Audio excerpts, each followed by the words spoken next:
We're going to look at integrating Endtest with Azure DevOps. In order to do that, we're going to use the Endtest API. And there is a chapter in the documentation that covers the Endtest API. We will use it to start the test execution and to fetch the results. Now, to get the Endtest API request for starting a test execution, you click on the Run button and you click on the Get API Request button, and this will be a GET request. And this contains the app ID and the app code, which are the credentials for your Endtest account, and the ID of the test suite and other parameters related to configuration.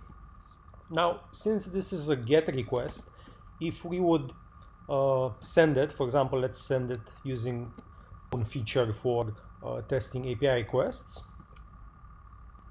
Now, if you look at the response body, you will see this unique hash.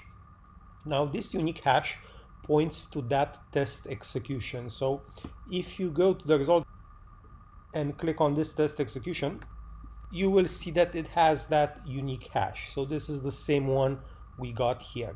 And we will use that when integrating with Azure DevOps. Now, there is a chapter about Azure DevOps in the documentation, and here we provide a shell script, and you can copy this entire shell script into a local file from your computer. And this script, it starts a test execution, and then it fetches the results multiple times until the test execution is finished. And when it's finished, it outputs the results in JSON format. Now, since this script does not contain any information about the test that you want to run, you need to provide that information as arguments to this script. And if we go back to the chapter about Azure DevOps,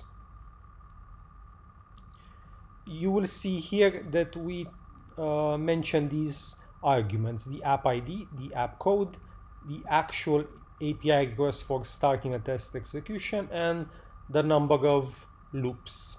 And all of these are described here. So if I would want to run this script from my own computer, I would have to call it like this, where I provide the app ID, the app code, the Endtest API request for starting a test execution, and the number of loops.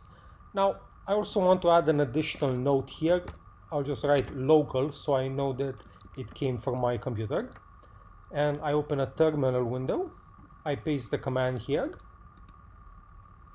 And now if I go to the results page on Endtest, we can see this test execution here. And we can see that it finished. So let's look at the terminal window. The results printed here in this JSON. And the structure of this JSON is mentioned in the Azure DevOps chapter. So we tell you exactly what to expect. Okay. Now we need to take this logic and put it into Azure DevOps.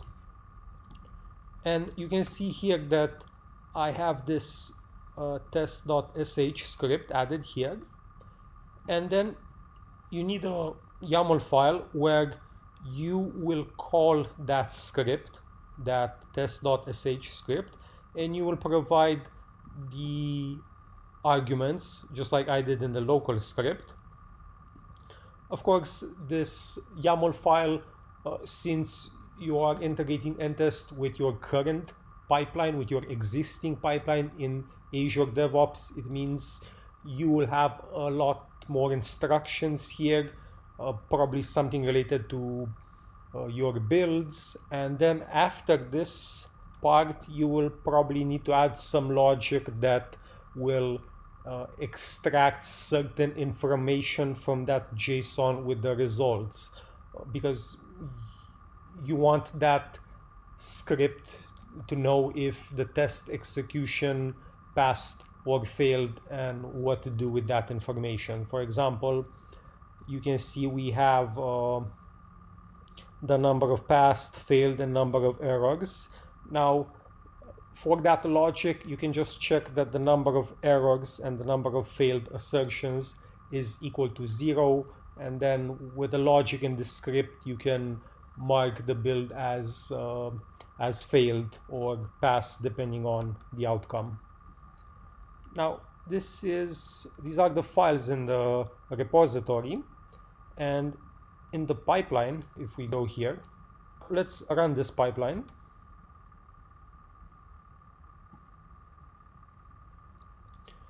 And now if we go to the results page in Endtest, you can see that the test execution has started. And let's look at the output from the pipeline. So what that script does, it queries for the results every 30 seconds until the test execution is finished. So that means after 30 seconds, since this is a very short test, we will see the results. Okay, I see it's finished. Let's take a look at each part. And you can see here that JSON. So it starts from here and it ends here. And this is the JSON that in your YAML file you would have a logic that you would access certain properties of this JSON, and based on their values, your script would then, either trigger another test execution, trigger another build, mark the build as passed or failed, and things like that.